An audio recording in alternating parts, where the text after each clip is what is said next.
Uh, Good morning. Today we are going to see the exercise 3 of unit number 6, and we have that exercise as deflection of trusses. Now in this we have first problem, we have this, and we are interested to find out value of delta E. We are going to use unit load method, and from this we have this formula delta E is equal to, we have this as summation PKL upon AE. P is force in members due to external loads. K is due to unit load, force in member due to unit load. L is length of member, and this A and E is given constant for all members. Now actually this is given 30 degree at E, but not possible. We have these dimensions are given. So if we will calculate, you will get this angle as 26.57 degree, and that we have to consider. Now, if we will consider, first we have to find zero force member. You consider joint C, and at joint C, with no load is there, no reaction is there. These two member are collinear, so third is zero. Then we have joint D, and if we will see at joint D, though you have four members, out of this one is zero. Then again we have these two are collinear, so force in this member becomes zero. Now we will solve one by one joint. So we will take first joint E. So at joint E, we have this as 10 kilonewtons. Then we have force in this member. We always assume tension. If value gets plus, means force in member is tension. If value get minus, then we have compression. Then we will write summation Fy is equal to 0. We have minus Fed, angle we have 26.57 minus 10, and that is equal to 0. And from this we will get, therefore, FED that is equal to minus 22.36 kilonewtons. And then we will apply summation fx0. We will get it as minus fec minus fed cos of 26.57, and that is equal to 0. And we will get therefore fec equal to, we will have tensile because value we are getting as plus. So if we will get plus, it is tensile, and if we will get minus, then it is compression. And then we have to show these values in truss. So we have compression. So we will show EC, this is tensile. So we will have this as tensile. Value we have EC 20 kilonewtons. Then ED we have calculated, which is compression, and value is 22.36. So we have this as 22.36 compression. 22.36, yes. Now you can see we have force in this member is 0, force in this member is 0. So at D joint we have this should be equal and opposite.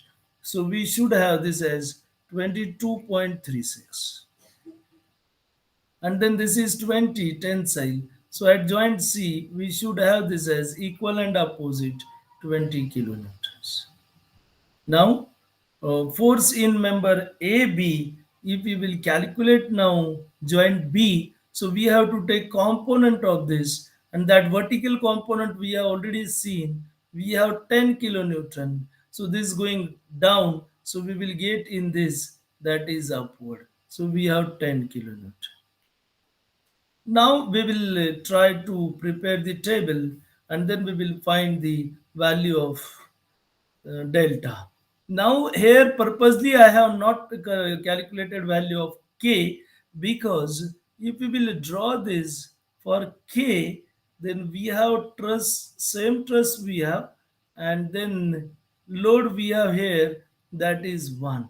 So now you can see we do not have load at any of the point, and therefore here we can directly consider the values due to k forces just by dividing the value by this 10.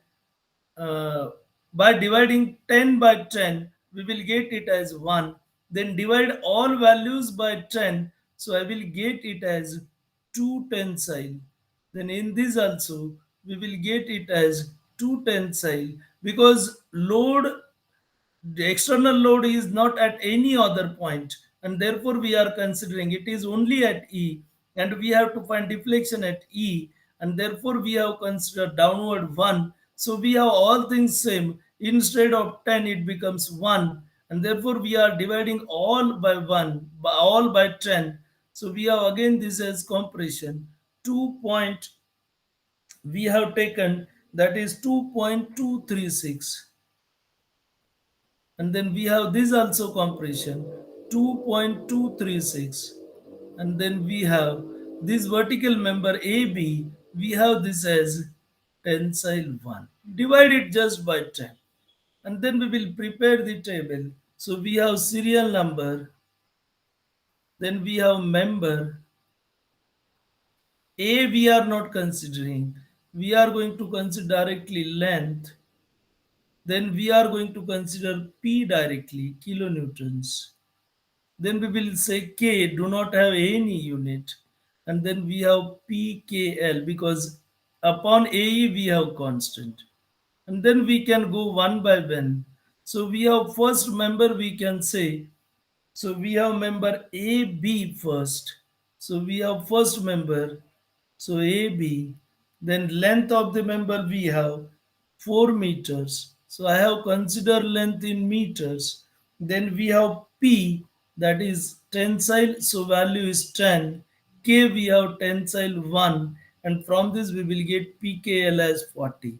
So what is unit of this PKL? So we have kilonewton millimeter meters, because M L is in meters, P is in kilonewtons, K do not have any unit. So this is first member.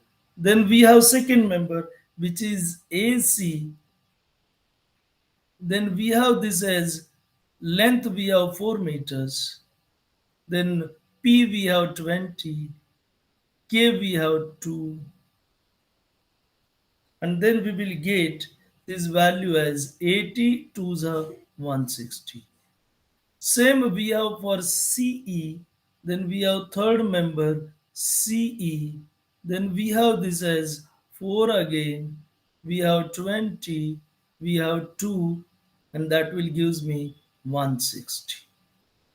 Then fourth member we have these diagonals, so we have ED, length if we will calculate, you have 4.472, force in member is 22.36, unit force is 2.236, and we will get this value 223.59. And same we have for this last member dB also. So we have dB, then this all values we have same, and from this we will get value of pkl, and that value we will get it as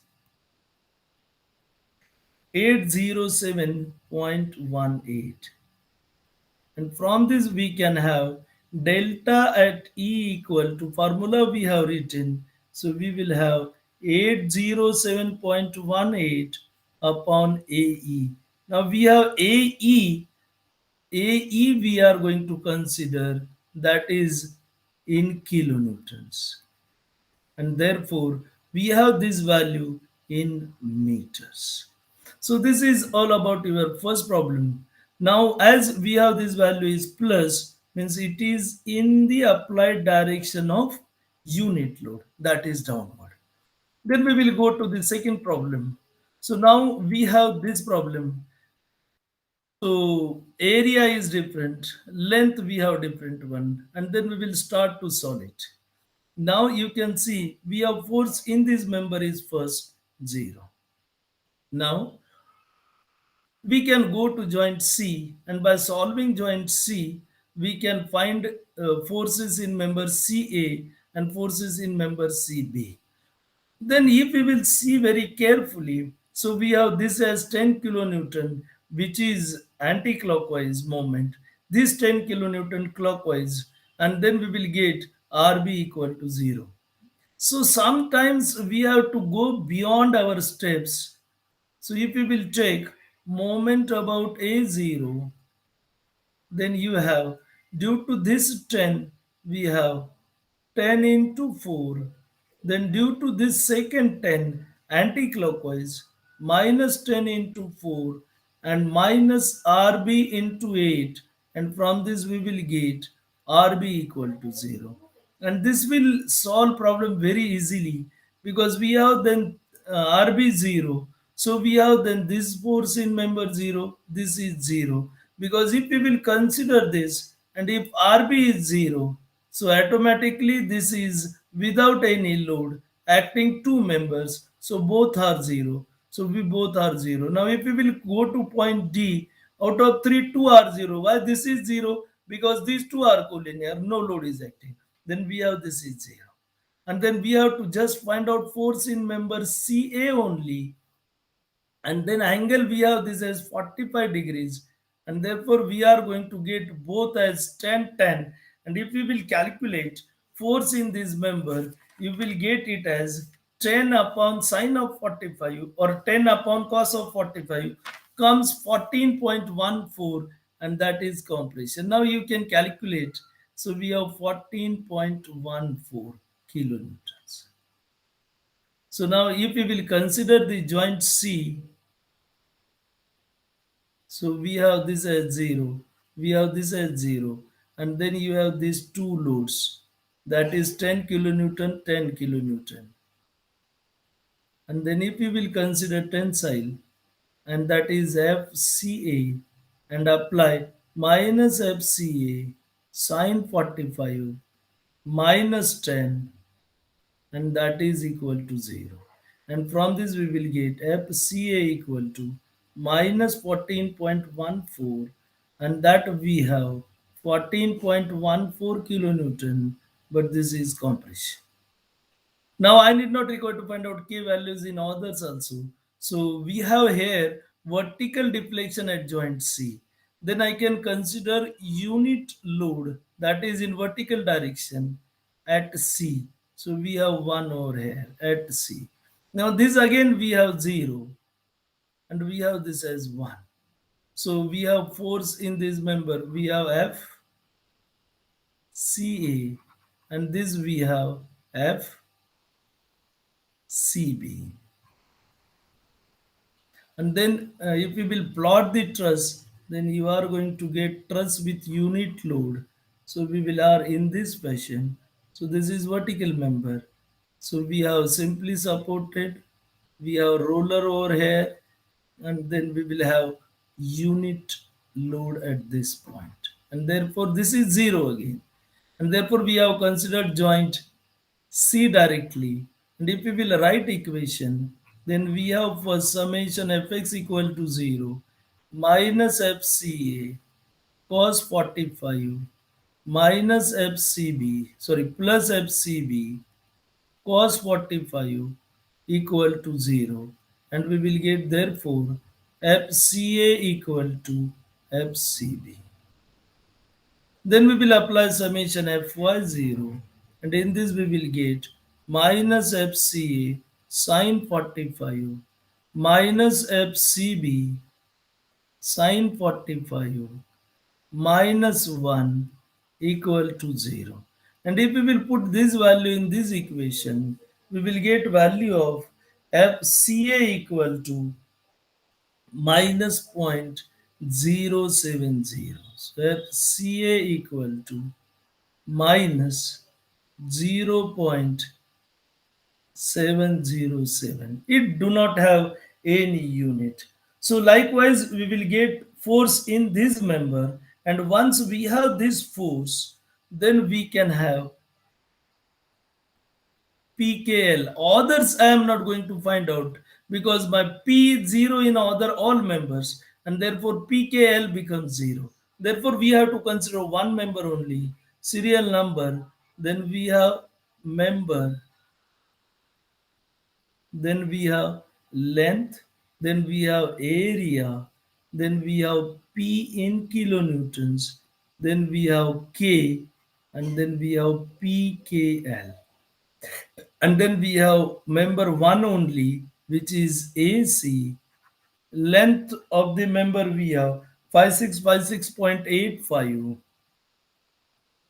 which is by 4 square plus 4 square under root. So under root of 4 square plus 4 square, and that comes 5.656 meters. 5.656 meters. Now we will put area that for that member, that is 200. P we have 14.14. K we have, so this is minus. K also we have minus 0.707, and then PKL we will get it as PKL upon AE. Now directly A we know, and E is given 200 GPa. So we can directly go delta at C is equal to summation PKL upon AE, and we will put the value. This minus minus becomes plus. So 14.14 into 10 raised to 3 into 0.707. L we have 5656.85. Area we have 200. E we have 200 into 10 raised to 3, and we will get value of delta C, that is equal to 1.414 millimeters. Value we are getting plus, so it is downward. So we will stop here only. Third problem we will see in the next lecture. So thank you.